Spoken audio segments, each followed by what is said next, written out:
السلام علیکم ورحمۃ اللہ وبرکاتہ۔ الحمد لولیہ والصلاة والسلام علی نبیہ اما بعد۔ اعوذ باللہ من الشیطان الرجیم، بسم اللہ الرحمن الرحیم۔ وکان حقا علینا نصر المؤمنین، صدق اللہ العظیم۔ ان اللہ وملائکتہ یصلون علی النبی یا ایھا الذین آمنوا صلوا علیہ وسلموا تسلیما۔ اللہم صل وسلم وبارک علی سیدنا ومولانا محمد النبی الامی الحبیب العالی القدر العظیم الجاہ وعلی آلہ وصحبہ وبارک وسلم۔ صلاۃ و سلام علیک یا سیدی یا رسول اللہ صلی اللہ تبارک و تعالی علیہ وسلم۔ معزز سامعین کرام و رفیقان گرامی، ہم اور آپ یہاں پر رمضان المبارکہ کی طاق راتوں میں سے وہ ایک رات جسے 25ویں شب کہا جاتا ہے، اور جن راتوں میں شب قدر کو تلاش کرنے کا حکم دیا گیا ہے، اللہ کے فضل سے اس ایک رات میں ہم یہاں پر جمع ہیں۔ مجھے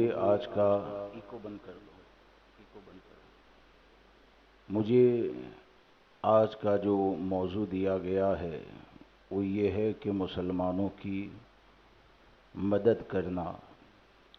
مسلمانوں کی خیر خواہی کرنا، اس کے فوائد کیا ہے۔ مسلمانوں کی خیر خواہی کرنا حقیقت میں اگر اسلامی تعلیم کی روشنی میں ہم اپنی سوچ کو مسلمانوں کے حوالے سے اچھی بنا لیں اور اپنی فکر کو نبی اکرم صلی اللہ تبارک و تعالی علیہ وسلم کی عطا کردہ تعلیمات کے مطابق بنا لیں، تو حقیقت یہ ہے کہ بے شمار وہ پریشانیاں جس کو لے کر ہماری عزتیں داؤ پہ لگ جاتی ہے، یا ایسی بہت سی پریشانیاں کہ جس کے حل کے لیے آدمی در در کی ٹھوکریں کھاتا ہے اور زیادہ ذلت میں گرفتار ہوتا ہے، اگر مسلمان کے حوالے سے اچھی سوچ اور فکر کو پیدا کر لیا جائے تو حقیقت یہ ہے کہ مسلمانوں کی مدد کرنا یہ ہماری دنیا میں عزت کی حفاظت کا ذریعہ ہے۔ ہمارے اور آپ کے آقا صلی اللہ تعالی علیہ وسلم نے ایک مقام پر مومنوں کے حوالے سے جو ارشاد فرمایا، اس ایک روایت اور ایک حدیث کو اگر ہم یاد رکھیں، اور یہ ہمارے آقا صلی اللہ تعالی علیہ وسلم کے کمالات میں سے ہیں کہ نبی اکرم صلی اللہ تعالی علیہ وسلم کے ایک ایک جملے میں اللہ نے ایسی جامعیت عطا فرمائی ہے کہ آقا کریم صلی اللہ تعالی علیہ وسلم کی خصوصیت میں سے ہے کہ آپ کی زبان مبارکہ سے نکلنے والا ایک جملہ اگر ایک مسلمان اسی کے اوپر غور کرتا رہے تو وہی ایک جملہ اس کے دونوں جہاں کو سنوارنے کے لیے کافی ہوتا ہے۔ یہ ہمارے آقا صلی اللہ تعالی علیہ وسلم کو کے کلام کو اللہ نے وہ جامعیت عطا فرمائی ہے۔ تو ایک حدیث پاک آپ کے سامنے عرض کرتا ہوں، پھر آگے اپنی گفتگو کو بڑھاتا ہوں، لیکن اس حدیث مبارکہ کو اپنے دل کے اندر ہم اور آپ جگا دیں۔ اور حقیقت میں آج جو مسلمانوں کی طاقت ختم ہو رہی ہے نا، اس کی ایک بہت بڑی وجہ یہ ہے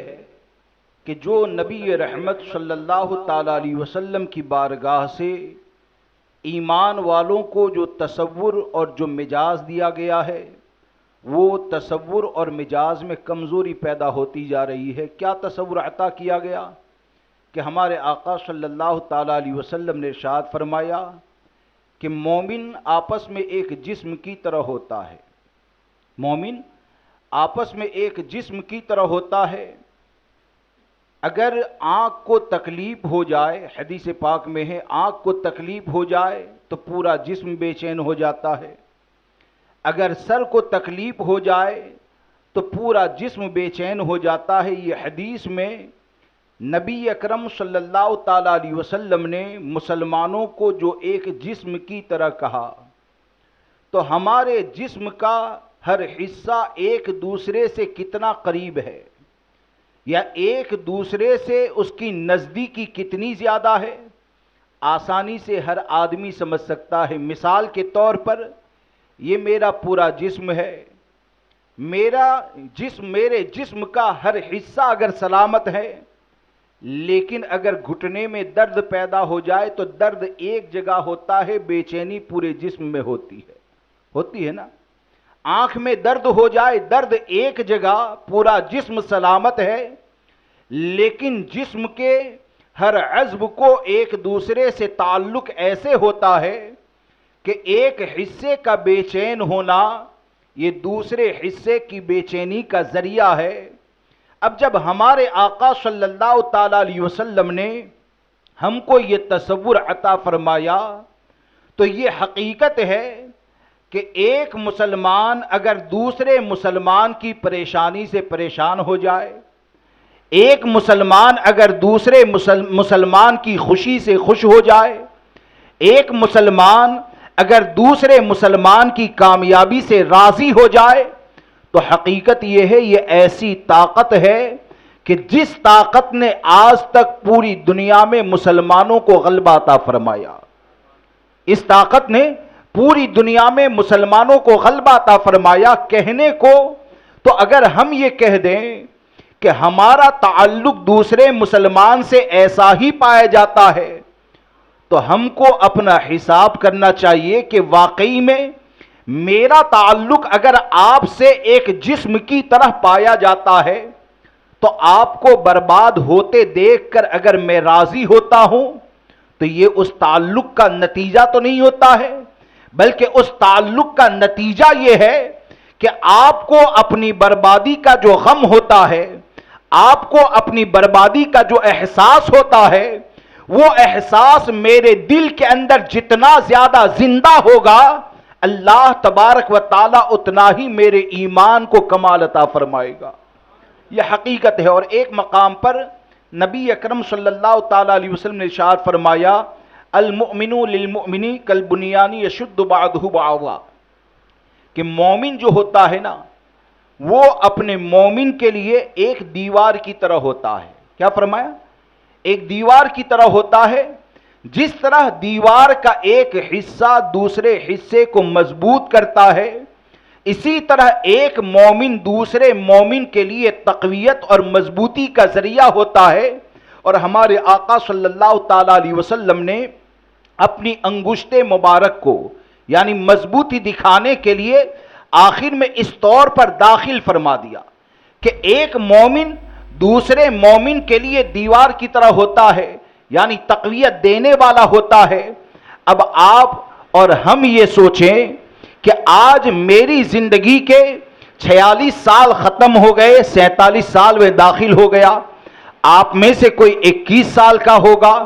کوئی 30 سال 35 40 سال کا ہوگا، تو ہم زبانی طور پر یہ کہیں کہ ہم تو اپنے مسلمانوں کو فائدہ پہنچانے کی کوشش کرتے ہیں، لیکن عملی طور پر یہ سوچنا چاہیے کہ میری ذات کے ذریعے ایک مسلمان کو تقویت پہنچتی ہے یا نقصان ہوتا ہے، میری ذات کے ذریعے ایک مسلمان ذلیل ہوتا ہے یا وہ عزتیں حاصل کرتا ہے۔ تو حقیقت یہ ہے کہ مومن کی علامتوں میں سے ایک علامت یہ ہے کہ مومن دنیا کے کسی بھی کونے میں رہے، ایمان کی بنیاد پر وہ دوسرے ایمان والے کے لیے ایسی تقویت کا ذریعہ ہے کہ اسے دوسرے مومن کو مضبوط کرنے کے لیے برادری کی ضرورت نہیں ہوتی ہے، دوسرے مومن کو مضبوط کرنے کے لیے نام جاننے کی ضرورت نہیں ہوتی ہے، دوسرے مومن کو مضبوط کرنے کے لیے اس کے مال یا غربت کو دیکھنے کی ضرورت نہیں ہوتی ہے۔ ہمارے لیے اتنا کافی ہے کہ جب ہمارے آقا صلی اللہ تعالی علیہ وسلم نے یہ فرما دیا کہ ایک مومن دوسرے مومن کو مضبوط کرنے والا ہوتا ہے، تو ہماری ذمہ داری یہ بنتی ہے کہ ہمارے عمل سے ایمان والا کمزور نہیں ہونا چاہیے، ہمارے کام سے ایک مسلمان پریشان نہیں ہونا چاہیے، بلکہ ہمارا کام ایسا ہونا چاہیے کہ ہم اپنے مومن بھائی کے لیے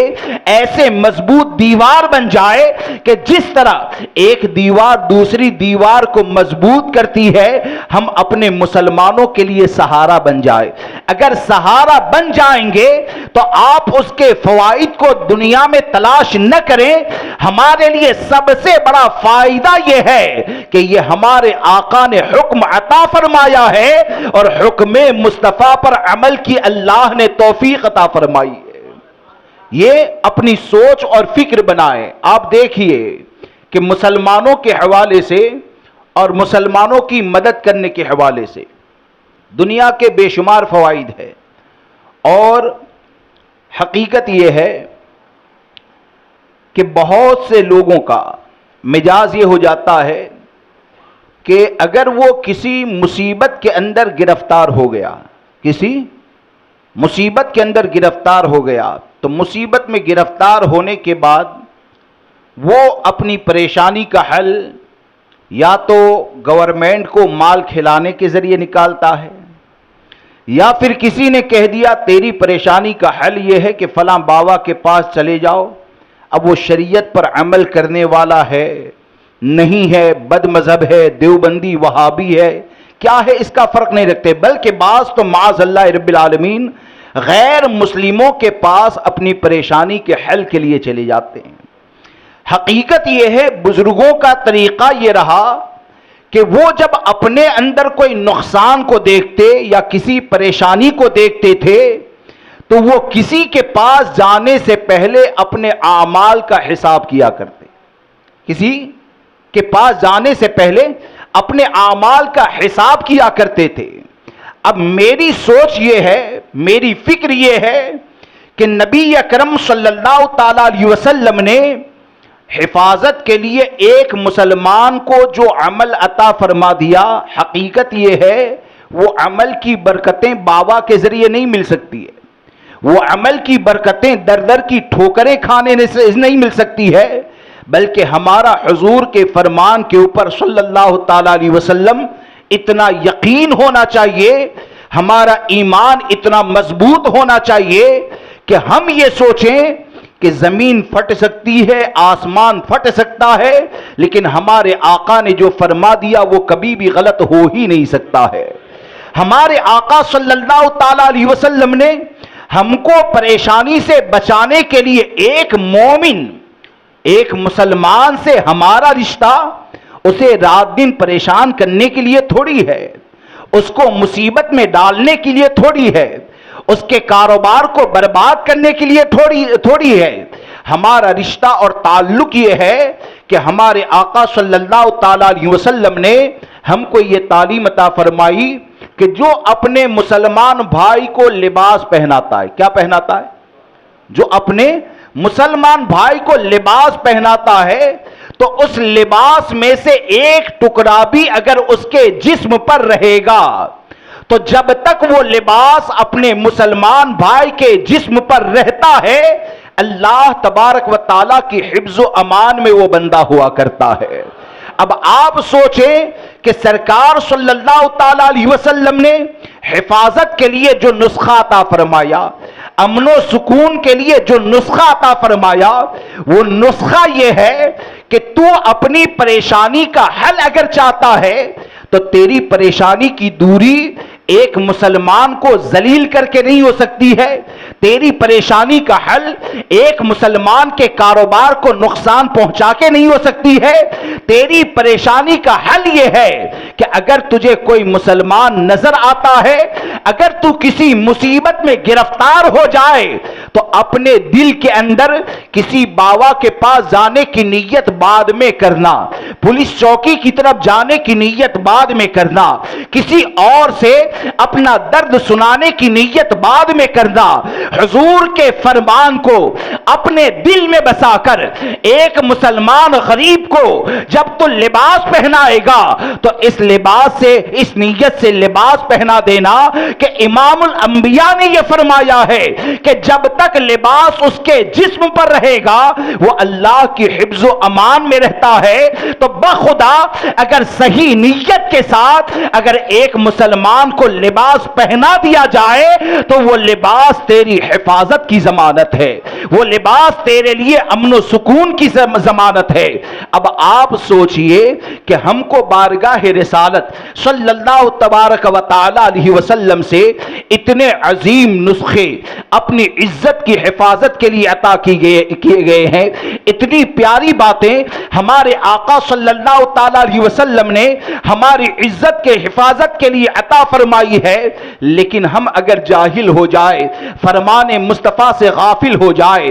دین سے اگر دور ہو جائے تو آپ مجھے بتائیں سرکار کے فرمان کو چھوڑ کر امن تلاش کرو گے تو بھلا امن کہاں نظر آئے گا؟ نبی اکرم صلی اللہ تعالی علیہ وسلم کے فرمان کو چھوڑ کر اگر سکون تلاش کرو گے تو سکون نظر کہاں سے آئے گا؟ حقیقت یہ ہے کہ ہم اور آپ اگر سکون چاہتے ہیں، دونوں جہاں کی عزتیں چاہتے ہیں، تو کسی بھی جگہ جانے سے پہلے اپنی پریشانی کا حل بارگاہ رسالت میں عرض کریں تو انشاءاللہ عز و جل کم مال کو خرچ کرنے میں پریشانی سے حفاظت ایسے ہوگی کہ اللہ دونوں جہاں کی عزتیں عطا فرمائے گا۔ ارے یہ مسلمان جو ہے نا ہمارے سنی بھائی، وہ تو ہمارے ایسے معاون و مددگار ہے، وہ تو بلکہ آپ یہ کہہ سکتے ہیں کہ ایک تعویذ جو اثر کرتا ہے نا، اس سے کئی تعویذ میں تو کئی آدمی دھوکہ بھی کھا جاتے ہیں، کئی آدمی دھوکہ بھی کھا جاتے ہیں، اور ابھی تو سفلی اور شرکیہ کام ایسے ہوئے۔ میں صورت کی بات بتاؤ، ہمارے ایک ساتھی ہے مولانا، وہ بتائے کہ مجھے ایک نے کہا کہ فلاں انکلیشور میں فلاں جگہ چلے جاؤ، وہاں پر تمہارے جادو کا علاج ہو جائے گا۔ پہلی مرتبہ گئے، کچھ تعویذ دیا، اب وہ مسجد میں امامت کرنے والا، وہ ابھی بھی حیات ہے، اور دوسری مرتبہ جب گئے تو معاذ اللہ رب العالمین کہا کہ معاذ اللہ فلاں مندر میں چلے جاؤ، معاذ اللہ۔ اب گئے تھے کس لیے؟ علاج کے لیے۔ بھیج کہاں پر؟ یہ تو علم والا ہے۔ اور کئی جگہ ایسا ہوتا ہے کہ اپنی پریشانی کے حل کے لیے کسی دیوبندی کے پاس چلے گئے،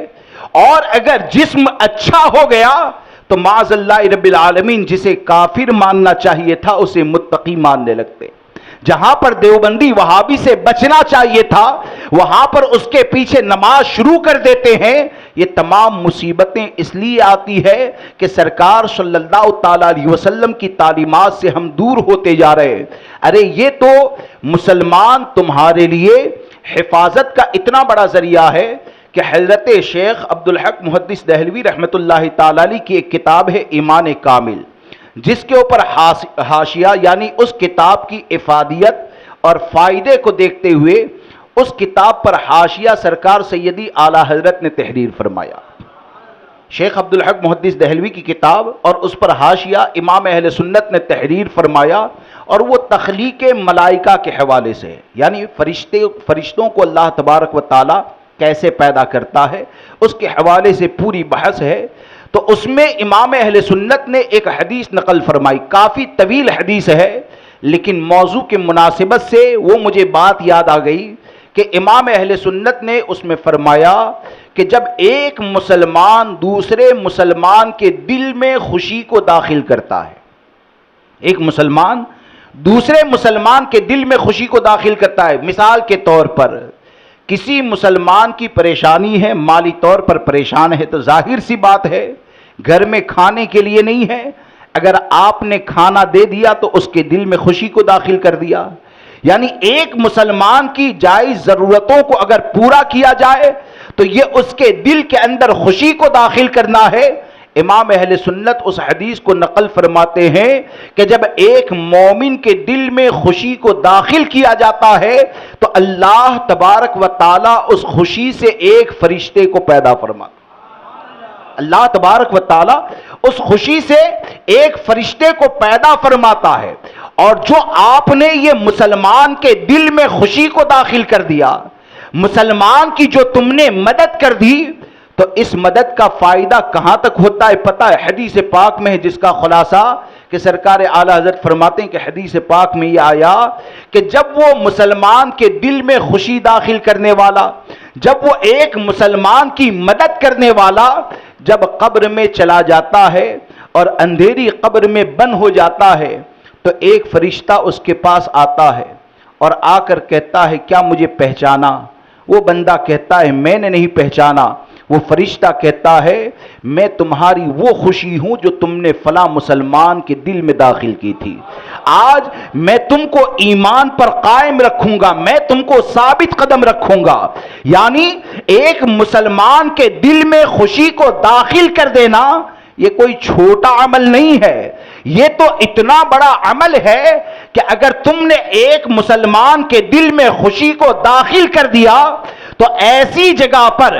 جہاں پر اب باپ تیرا سہارا نہیں ہے، ماں تیرا سہارا نہیں ہے، اولاد دنیا کا بیلنس تیرا سہارا نہیں ہے، عزیز و اقربا نے تنہائی کے اندر چھوڑ دیا،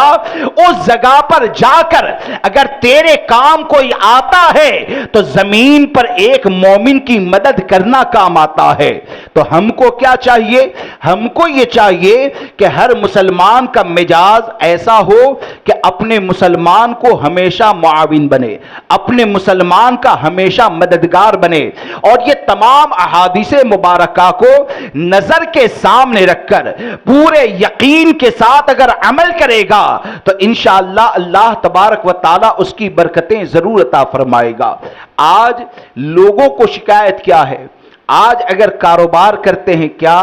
ہمارے حالات ایسے نہیں ہو گئے ہیں کہ کئی لوگ ایسا کہتے ہیں، اور ہوتا ہے مسلمانوں کی غلطیوں کی بنیاد پر، مسلمان کی غلط روش کی بنیاد پر ایک مسلمان دوسرے مسلمان کو پارٹنر بنانا نہیں چاہتا ہے، ایک مسلمان دوسرے مسلمان سے کچھ خریدنے کے لیے تیار نہیں ہے، بلکہ ہوتا یہ ہے کہ ایک مسلمان دوسرے مسلمان کے کاروبار کو کیسے برباد کیا جائے معاذ اللہ اس کے لیے پوری کوشش کرتا ہے۔ بلکہ کئی بار تو یہ دیکھا جاتا ہے کہ خود کے کاروبار کو چھوڑ کر 2 گھنٹہ اگر کسی کے پاس جاتا ہے تو اس لیے جاتا ہے کہ فلاں مسلمان کے کاروبار کو نقصان کیسے کیا جائے، یہاں تک کہ اگر ذاتی دشمنی پیدا ہو جائے، اگر میری ذات کو کسی نے نقصان کر دیا تو ذاتی دشمنی اس حد تک آگے بڑھ جاتی ہے کہ اگر مسلمان کی لڑکی کی عزت اگر داؤ پر لگ جائے یا بازار کے اندر وہ ذلت و رسوائی کا سامنا کرتا ہے تو ذاتی دشمنی کی بنیاد پر اس کا دل خوش ہوتا ہے۔ ایک بات کو یاد رکھ کر چلے، ہم اگر کسی کو برباد کرنا چاہے نا تو میرے سوچنے سے کوئی برباد ہونے والا نہیں ہے، پوری دنیا مل کر اگر کسی کو نقصان کرنا چاہے تو حقیقت یہ ہے کہ ہم کو اسلام نے یہ تعلیم عطا فرمائی کہ پوری دنیا مل کر کسی کو نقصان کرنا چاہیں، اور اللہ اگر حفاظت کرنا چاہے تو پوری دنیا مل کر ذرہ برابر بھی نقصان پہنچا ہی نہیں سکتے۔ یہ تو ایک ہمارا وہم ہے، یہ تو ایک ہمارا گمان ہے، یا یہ کہیے کہ یہ ہم بربادی کے راستے کی طرف جاتے ہیں۔ اور حقیقت یہ ہے کہ اگر تم آباد ہونا چاہتے ہو، اگر تم یہ چاہتے ہو کہ اللہ تبارک و تعالیٰ تمہاری ضرورتوں کو پوری فرمائے، اگر تم یہ چاہتے ہو کہ اللہ تبارک و تعالیٰ تمہارے بچوں کے مقدر کو بہتر بنا دے، تو وہ بہتری کا نسخہ جو ہے وہ ایک مسلمان کی تباہی کی سوچ کے بارے میں نہیں ہے، بلکہ حقیقت یہ ہے کہ ایک مسلمان کے لیے اگر تم نے غائبانہ طور پر دعا کر دی تو غائبانہ طور پر دعا کرنا یہی تیرے نصیبے کو چمکانے کے لیے کافی ہوا کرتا ہے۔ غائبانہ طور پر دعا کرنا یہ نصیبے کو چمکانے کے لیے کافی ہوا کرتا ہے۔ حدیث پاک میں آیا جس کا خلاصہ کہ نبی اکرم صلی اللہ تعالی علیہ وسلم نے فرمایا اس حدیث پاک کو خاص سنیں بلکہ اس پر عمل بھی کریں، اس پر عمل بھی کریں، اس میں بے شمار برکتیں ہیں کہ ہمارے آقا صلی اللہ تعالیٰ علیہ وسلم نے ارشاد فرمایا کہ جب ایک مسلمان اپنے دوسرے مسلمان کے لیے غائبانہ طور پر دعا کرتا ہے تو اللہ تبارک و تعالیٰ اس پر ایک فرشتہ مقرر فرماتا ہے، اللہ تبارک و تعالیٰ اس پر ایک فرشتہ مقرر فرماتا ہے، اور جب غائبانہ طور پر اس مسلمان کے لیے دعا کرتا ہے تو اس کی دعا پر آمین وہ فرشتہ کہتا ہے۔ اور یہاں پر بات ختم نہیں ہو جاتی ہے، یعنی وہ فرشتہ اس کی دعا پر آمین کہتا ہے، اور آمین کہنے کے ساتھ اسی کے مثل وہ دعا کرنے والے کے لیے دعا کرتا ہے۔ یعنی میں گنہگار، میری زبان گنہگار، میرا پورا وجود گنہگار، لیکن یہ کہ اگر مجھے کسی نے یہ کہہ دیا کہ مولانا میری بچی کے نیک رشتے کے لیے دعا کریں، میں تنہائی میں ہوں، مجھے اچانک یاد آیا کہ فلاں نے مجھ سے کہا تھا کہ اس کی بچی کے لیے دعا کرنا ہے، وہ سنتا نہیں ہے، تنہائی میں مجھے یاد آ گیا تو میں نے رب کی بارگاہ میں دعا کی، یا اللہ فلاں کی بچی کو اچھا رشتہ عطا فرما۔ تو حقیقت میں یہ اتنے بڑے فائدے کا سودا ہے کہ جب میں یہ کہتا ہوں کہ یا اللہ فلاں کی بچی کو اچھا رشتہ عطا فرما، تو گویا کہ فرشتہ میری بچی کے نیک رشتے کے لیے رب کی بارگاہ میں دعا کرتا ہے۔ یعنی ہمارے لیے تو آبادی کا اتنا بڑا نسخہ ہے کہ ایک آدمی کو اگر تم اچھا کاروبار کرنا چاہتے ہو،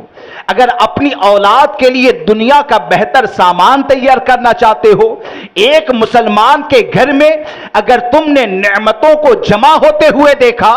تو ان نعمتوں کو چھیننے کی کوشش کیوں کرتے ہو؟ اس کو غصب کرنے کی کوشش کیوں کرتے ہو؟ اس کو برباد کرنے کی کوشش کیوں کرتے ہو؟ ارے اس کی جگہ پر ایک مسلمان کا شاندار مکان دیکھ کر اگر تیری زبان غائبانہ طور پر یہ کہہ دے یا اللہ اس کے مکان میں برکتیں عطا فرما، تو یہ ایسی دعا ہے کہ اسی دعا کی برکت سے اللہ تیرے جھونپڑے کو محل میں تبدیل فرما دے گا۔ کیوں کہ ایک مسلمان کے حوالے سے تیرے دل کے اندر اچھی سوچ پیدا ہوئی، ایک مسلمان کے حوالے سے تیرے دل کے اندر اچھی فکر پیدا ہوئی، تو اس فکر کا نتیجہ یہ ہوتا ہے کہ اس کی نعمتیں زائل نہیں ہوتی ہے، بلکہ اللہ اسے بھی برکتیں عطا فرماتا ہے اور وہ نعمتیں تجھے بھی عطا کر دی جاتی ہے۔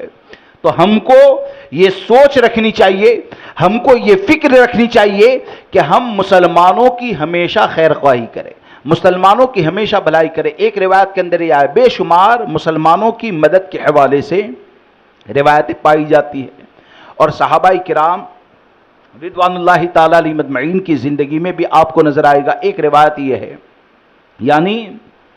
ہم اگر ہر مسئلے میں اپنی سوچ کو اسلامی سوچ بنائیں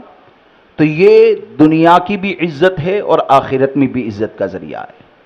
ایک روایت کے اندر یہ کہا گیا کہ بے لباس کو اگر کوئی مسلمان بے لباس ہے، یا یہ کہیے کہ وہ ضرورت مند ہے کہ اس کو کپڑے کی ضرورت ہے، تو اگر اس مسلمان کو لباس پہناتا ہے تو اللہ تبارک و تعالیٰ اسے جنت کا سبز جوڑا عطا فرمائے گا۔ اور آگے ارشاد فرمایا گیا کسی بھوکے مسلمان کو اگر کھانا کھلاتا ہے تو اللہ تبارک و تعالیٰ اسے جنت کے پھل کھلائے گا۔ اور آگے ارشاد فرمایا گیا اگر کسی پیاسے مسلمان کو پانی پلاتا ہے تو اللہ تبارک و تعالیٰ جنت کی مہر لگی ہوئی شراب اسے عطا فرمائے گا۔ اب یہاں پر یہ جو نتیجہ ہے نا، یعنی اگر دیکھا جائے تو ایک جوڑا کپڑا اس کی قیمت کیا ہے بھائی؟ 2000، 3000، 5000، 10000۔ کھانا اگر کھلا دیا اس کی قیمت کیا ہے؟ 200 روپئے، 250 روپئے، 500 روپئے۔ لیکن یہاں پر ایک مسلمان کا جو مقام ہے، ایک مسلمان کی جو عزت اللہ رسول عز و جل و صلی اللہ تعالی علیہ وسلم کی بارگاہ میں ہے، اس کو بتایا جا رہا ہے۔ اور اس پر ہم کو بشارت کیا دی جاتی ہے کہ تم نے زمین پر اگر جوڑا پہنایا تو اللہ سبز جوڑا جنت میں عطا فرمائے گا، جنت کا عطا فرمائے گا۔ تو یہاں پر صرف جوڑا نہیں ہے، جوڑے کے ساتھ جنت کی بشارت بھی دی جا رہی ہے، کیونکہ جنت میں جائے گا تب تو جنتی لباس ملے گا۔ ایک مسلمان کو زمین کے اوپر کھانا کھلا دیا، چاہے چاول ہو، دال ہو، گوشت ہو، بریانی ہو، اگر زمین کے اوپر یہ نعمتیں کھلا دی تو حدیث پاک میں ہمارے آقا کیا فرماتے ہیں؟ اللہ تبارک و تعالی اسے جنت کے پھل کھلائے گا۔ تو جنت کے پھل کہاں کھائے گا؟ دنیا میں رہ کر کھائے گا یا جنت میں داخل ہو کر کھائے گا؟ تو جنت میں داخل ہو کر کھائے گا۔ یہاں پر پیاس بجھا دی تو جنت میں مہر لگی شراب کو پلایا جائے گا، تو یہ شراب کیا جنت کی دنیا میں نازل ہوگی؟ وہ جنت میں داخل ہوگا تب جا کر پلائی جائے گی۔ یعنی ایک مسلمان کا مقام یہ ہے کہ اگر ایک مسلمان کی ضرورت کو اگر تم پورا کرو گے، اور یہ ضرورت اور یہ مدد کرنا اگر اللہ تبارک و تعالیٰ کی بارگاہ میں قبول ہو جائے تو یہی مدد تیرے لیے جنت کے دروازوں کو کھولنے کا ذریعہ ہوا کرتی ہے۔ اب آپ سوچئے کہ اتنی بڑی نعمتیں ایک مسلمان کو مدد کرنے کے اندر ہوتی ہے، بلکہ ایک روایت کے اندر تو یہاں تک فرمایا گیا کہ ہمارے آقا صلی اللہ تعالیٰ علیہ وسلم ارشاد فرماتے ہیں، حدیث پاک کا خلاصہ کہ ہمارے آقا نے ارشاد فرمایا کہ جو اپنے مسلمان بھائی کی مدد کرے، جو اپنے مسلمان بھائی کی مدد کرے، اور مدد کرتے وقت دل میں نیت یہ ہو کہ میرا یہ بھائی راضی ہو جائے، خوش ہو جائے۔ مدد کرتے وقت نیت کیا ہو کہ یہ راضی ہو جائے، یہ خوش ہو جائے۔ تو ہمارے آقا صلی اللہ تعالیٰ علیہ وسلم نے فرمایا کہ میرے جس امتی کی مدد اس نیت سے کی کہ وہ خوش ہو جائے، تو اس کا یہ عمل یہ میری خوشی کا ذریعہ ہے۔ جس نے اپنے مسلمان کو خوش کیا اس نے مجھے خوش کیا، اور آگے ارشاد فرمایا جس نے مجھے خوش کیا اس نے اللہ تبارک و تعالیٰ کو راضی کیا، اور جس نے اللہ کو راضی کیا اللہ تبارک و تعالیٰ اسے جنت کا داخلہ عطا فرمائے گا۔ یعنی یہ احادیث مبارکہ ہم کس دنیا میں ہیں؟ یعنی اتنی بشارتیں احادیث مبارکہ میں دی گئی، تو یقیناً ہم کو یہ چاہیے کہ ہم اپنے مسلمانوں کی مدد کریں اور مسلمانوں کی خیر خواہی کریں، مسلمانوں کی بھلائی کریں، اور کبھی بھی مسلمان کے حوالے سے غلط سوچ نہ رکھیں، بلکہ مسلمان کو اچھے میدان میں ترقی پاتا ہوا دیکھ کر چاہے کہیں کا بھی رہنے والا ہو، ہماری سوچ اور فکر یہ ہو کہ ہم اپنے مسلمان کی ترقی کو دیکھ کر ہمیشہ خوش رہے۔ اگر خوش رہتے ہیں تو یقیناً یہ دونوں جہاں کی عزتوں کا ذریعہ ہے، یہ دونوں جہاں کی بھلائی کا ذریعہ ہے۔ اس لیے ہم مسلمانوں کی ہمیشہ خیر خواہی کرتے رہے، مسلمانوں کی ہمیشہ بھلائی چاہتے رہے۔ اور دوسری بات یہ کہ یہ تو میں نے جو بتایا وہ دنیا کی مدد ہے۔ کیا مدد ہے؟ اب اصل بات کی طرف آئیے۔ یہ جو کچھ میں نے بتایا یہ دنیا میں ایک مسلمان کی مدد کرنا ہے۔ میرے بیان کو سن کر کوئی یہ بھی کہہ سکتا ہے یا کسی کے ذہن میں سوال یہ بھی ہو سکتا ہے کہ جس کا اختلاف ہزاروں سے ہے وہ مسلمان کی مدد کی بات کرتا ہے۔ یہ ہو سکتا ہے کہ بھائی جس کا اختلاف کتنے لوگوں سے ہے وہ مدد کی بات کرتا ہے۔ تو آپ مجھے یہ بتائیں کہ مسلمان کی مدد، یعنی ایک مسلمان اگر غریب ہے اور آپ نے مدد کی، ایک مسلمان پریشان ہے اور آپ نے مدد کی، ایک مسلمان کمزور ہے آپ نے اسے طاقتور کیا، تو یہ اس کی مدد اس کے لیے دنیا میں سکون کا ذریعہ ہے۔ کہاں پر؟ ارے بولیے۔ اس کی مدد یہ دنیا میں سکون کا ذریعہ ہے، اس کی طاقت یہ دنیا میں کامیابی کا ذریعہ ہے۔ لیکن اس سے بڑی مدد جو ہے، بلکہ اصل مدد یہ ہے جو ہمارے بزرگوں نے فرمائی، وہ اصل مدد یہ ہے کہ ایک مسلمان اگر گناہ کی طرف جاتا ہے اور اس مسلمان کو اگر تم نے گناہ سے بچا لیا تو حقیقت یہ ہے لباس پہنانے سے بڑی مدد یہ ہے کہ ایک مسلمان کو دوزخ کے راستے کی طرف جانے سے بچا لیا۔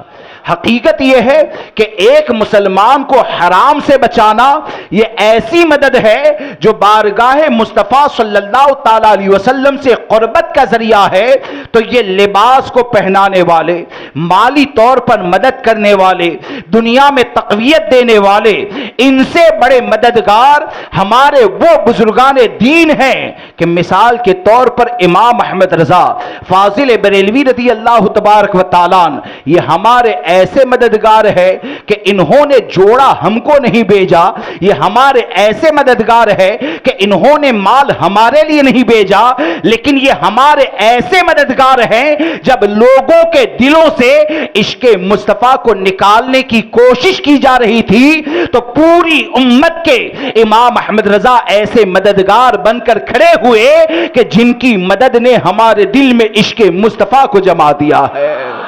ہمارے دل میں عشق مصطفیٰ کو جما دیا ہے۔ تو اس لیے دوستو، آج کے وقت میں اگر کوئی یہ کہتا ہے تو حقیقت یہ ہے کہ ہر ایک کی مدد کرنا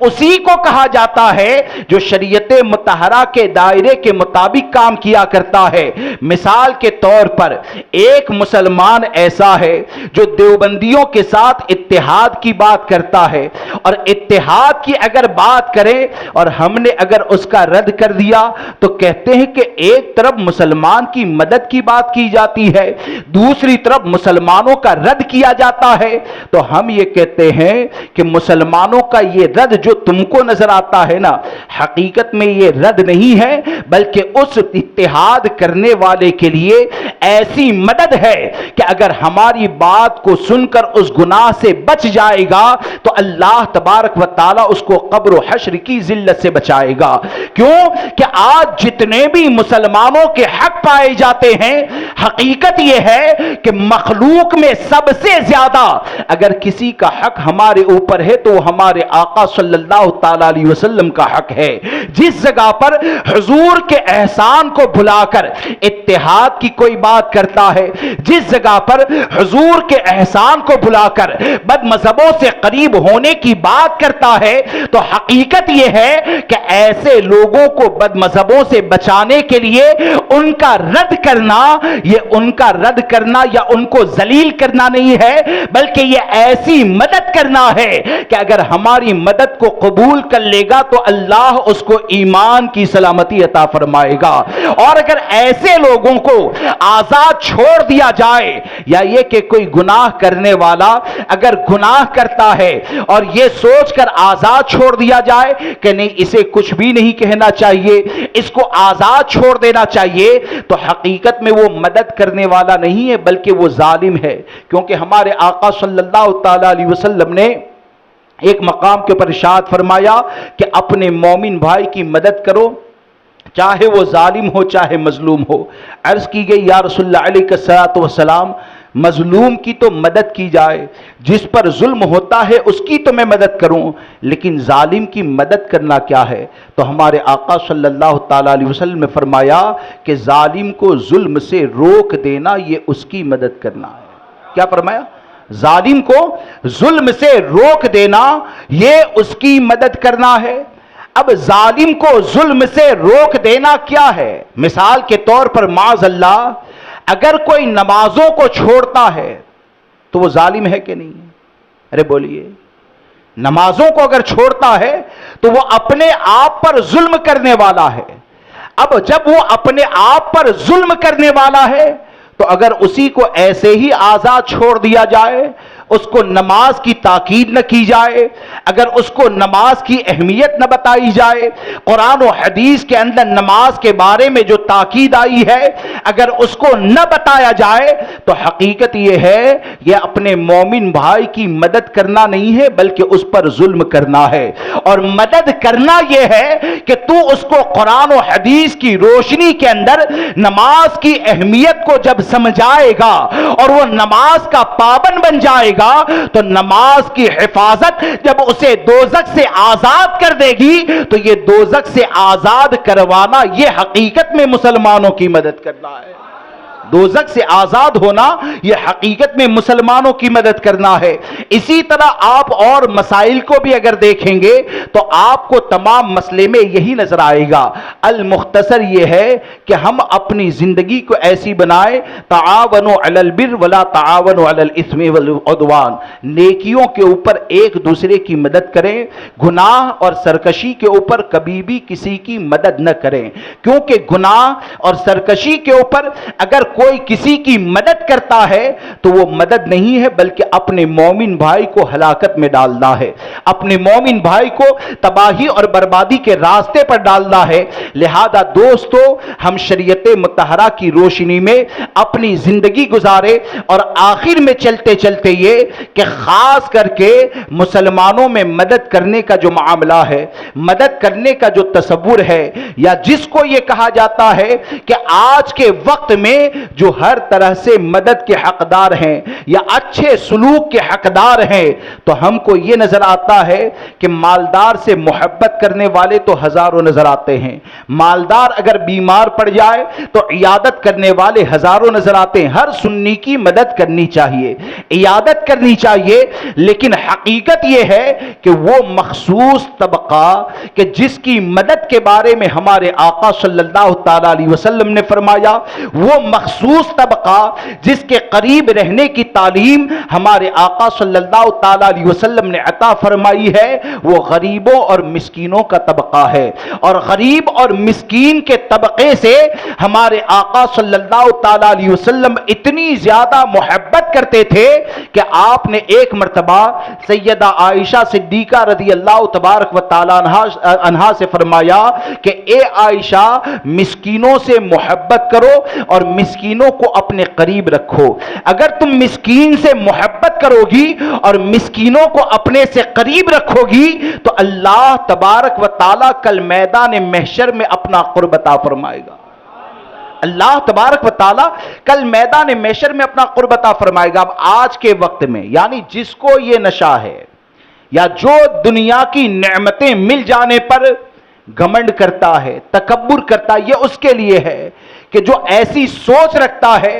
کہ کئی جگہ پر یہ دیکھا جاتا ہے کہ مالدار کے لیے کھانے کا الگ سے انتظام ہے، بلکہ کئی جگہ پر یہ ہوتا ہے کہ اگر بہت زیادہ مالدار ہے نا تو اگرچہ وہ سونے کی چین پہن کر آ جائے، 11ویں شریف کی نیاز میں بھی اس کو الگ سے کھانے بٹھائیں گے۔ داڑھی والا نیچے بیٹھا ہے، 5 وقت کی نماز پڑھنے والا نیچے بیٹھا ہے، اور سونے کی چین پہن کر آنے والا اگر شاندار گاڑی کے اندر آئے تو اس کے لیے الگ سے کھانے کا انتظام ہوتا ہے۔ ارے اسلامی تصور یہ ہے کہ سونے کی چین پہن کر آنے والے کو عزت دینے کی اسلام نے اجازت نہیں دی ہے۔ ارے عزت کا حقدار تو وہ داڑھی والا ہوتا ہے جو مصطفیٰ کریم کی سنتوں کو اپناتا ہے، عزت کا حقدار تو وہ شریعت کی پابندی کرنے والا ہوتا ہے کہ اگرچہ غریب ہے لیکن شریعت مطہرہ پر عمل کرنے والا ہے۔ کیوں کہ اللہ رسول عز و جل کی بارگاہ میں کسی کو اگر قرب حاصل ہوتا ہے تو وہ مالدار یا شاندار بنگلے کی بنیاد پر نہیں ہوتا ہے، وہ غلامی مصطفیٰ کی بنیاد پر ہوتا ہے، وہ شریعت مطہرہ کے عمل کی بنیاد پر ہوتا ہے۔ اب اگر کوئی ایسا ہے کہ معاذ اللہ رب العالمین وہ یہ سوچتا ہے کہ مجھے تو غریب کے ساتھ بیٹھ کر کھانے میں شرم آتی ہے، میں تو مالدار کے ساتھ ہمیشہ کھانے کے لیے بیٹھتا ہوں، غریب کے ساتھ کھانے کا کیا فائدہ ہوتا ہے؟ ارے تو نے جس نبی کا کلمہ پڑھا ہے، ہم نے جس نبی کا کلمہ پڑھا ہے، وہ نبی نے سیدہ عائشہ کو جب یہ فرمایا کہ مسکین سے محبت کر، مسکین کو اپنے قریب رکھ، تو ایک مالدار کی صحبت میں اگر تو کھانے کے لیے بیٹھ جائے گا تو وہ زیادہ سے زیادہ دنیا میں تجھے مالداروں کے ساتھ اچھا سلوک کرنے والا گنا جائے گا، لیکن حضور کے فرمان پر عمل کرتے ہوئے اگر تیرے دسترخوان پر، اگر تیری قربت میں ایک غریب شریعت کی پابندی کرنے والا بیٹھ جائے گا تو کل میدان محشر میں یہ عمل اللہ کی بارگاہ کی قربت کا ذریعہ ہوگا، اور جب اللہ کا قرب مل جائے گا تو قرب خداوندی ایک مسلمان کے لیے جنت میں جانے کا ذریعہ ہوتا ہے۔ بلکہ دوستو میں آپ کو ایک بات بتاؤں کہ غریب اور مسکینوں سے جو سرور کائنات صلی اللہ تعالی علیہ وسلم کی محبت ہے، حالانکہ مالدار ہو، غریب ہو، کوئی بھی مسلمان ہو، یعنی سنی حضور کے وسیلے سے ہی مانگتا ہے، اور ہم تو سرکار صلی اللہ تعالی علیہ وسلم کا صدقہ یہاں بھی کھاتے ہیں، قبر میں بھی آرام انہی کے صدقے ہیں، میدان محشر کا سکون بھی انہی کے صدقے ہیں، جنت کی ہر نعمت انہی کے صدقے میں ہے۔ تو ہر آدمی صرف سوچ بنائے، فکر بنائے کہ ہر آدمی جب اپنی پریشانیوں کے حل کے لیے سرکار صلی اللہ تعالیٰ علیہ وسلم کو وسیلہ بنا کر رب تبارک و تعالیٰ کی بارگاہ میں دعا کرتا ہے، یا یہ کہ اگر کہہ دیا جائے کہ آپ درود تاج پڑھیں تو وہ درود تاج بھی پڑھے گا، اگر اس کو کہہ دیا جائے اور اوراد و وظائف کریں، درود شریف پڑھیں تو وہ بھی پڑھے گا، لیکن یہ کہ سمجھتا نہیں ہے۔ اب درود شریف پڑھتا ہے اور درود شریف پڑھتے وقت کیا کہتا ہے کہ درود شریف پڑھتے وقت کہتا ہے انیس الغریبین، انیس الغریبین، یعنی سرکار صلی اللہ تعالیٰ علیہ وسلم جو غریب سے محبت کرتے ہیں نا، وہ محبت کے صیغے کو ذکر کیا جاتا ہے، محب الفقراء والغرباء والمساکین، یعنی سرکار صلی اللہ تعالیٰ علیہ وسلم یہ فقیروں اور غریبوں اور مسکینوں سے محبت کرنے والے ہیں۔ جب ہم سرکار صلی اللہ تعالیٰ علیہ وسلم کو اس صفت سے یاد کرتے ہیں تو آپ ذرا سوچئے کہ ایسی خوبی مسلمان میں پیدا ہو جانا یہ کتنا بڑا عمل ہے۔ جس صفت سے سرکار صلی اللہ تعالیٰ علیہ وسلم کو یاد کیا جاتا ہے،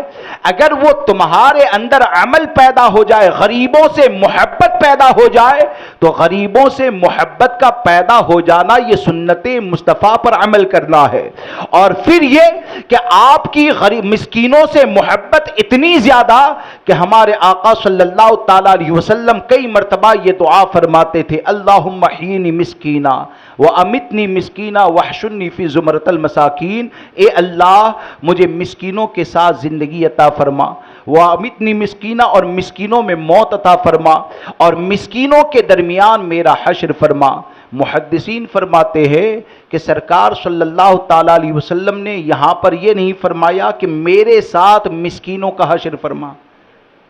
یہ نہیں فرمایا میرے ساتھ مسکینوں کا حشر فرما، یہ نہیں فرمایا، حالانکہ سب سے بڑی ذات یہ ہمارے آقا کی ہے،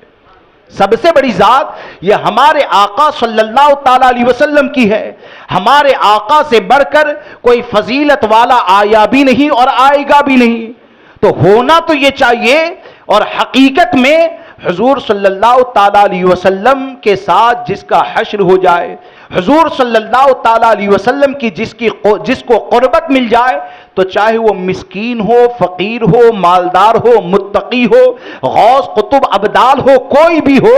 ہر ایک حضور کی قربت کو اپنی خوش نصیبی سمجھتے ہیں۔ لیکن ہمارے آقا نے یہ کیوں فرمایا، اے اللہ مسکینوں کے ساتھ میرا حشر فرما، میرے ساتھ مسکینوں کا حشر فرما، یہ کیوں نہیں فرمایا؟ تو محدثین یہ فرماتے ہیں کہ اس حدیث کے اندر ہمارے آقا صلی اللہ تعالیٰ علیہ وسلم نے مسکینوں کی عزت افزائی فرمائی، اور مسکینوں کے ساتھ سرکار صلی اللہ تعالیٰ علیہ وسلم کی جو قرابت پائی جاتی ہے، یا سرکار صلی اللہ تعالیٰ علیہ وسلم مسکینوں سے جو محبت کرتے تھے، اس محبت کے انداز کی بنیاد پر ہمارے آقا نے یہ فرمایا کہ مسکینوں کے ساتھ میرا حشر فرما، میرے ساتھ مسکینوں کا حشر فرما، یہ نہیں فرمایا۔ تو کیا اس سے ہم کو یہ سمجھ میں آتا ہے کہ مسلمانوں کی ہمیشہ خیر خواہی کریں، مسلمانوں کے لیے بھلائی کا کام کریں، شریعت مطہرہ پر عمل کریں، اور ہمارا آپس کا تعلق، آپس کی محبت اللہ تبارک و تعالیٰ کی رضا کے لیے ہو۔ اگر ان چیزوں پر ہم سب اگر دل سے عمل کرنے والے بن جائے تو یقیناً اس دنیا سے جائیں گے تو امام اہل سنت کے شعر پر عمل ہوگا کہ عرش پر دھومے مچے وہ مومن صالح ملا، فرش سے ماتم اٹھے وہ طیب و طاہر گیا۔ بولنے کے درمیان جانے انجانے کوئی غلطی ہو گئی ہو تو آپ سب کو گواہ بنا کر دل کی گہرائی سے توبہ کرتا ہوں۔ استغفر اللہ ربی من کل ذنب واتوب الیہ، لا الہ الا اللہ محمد رسول اللہ صلی اللہ تبارک و تعالی علیہ وسلم۔ السلام علیکم۔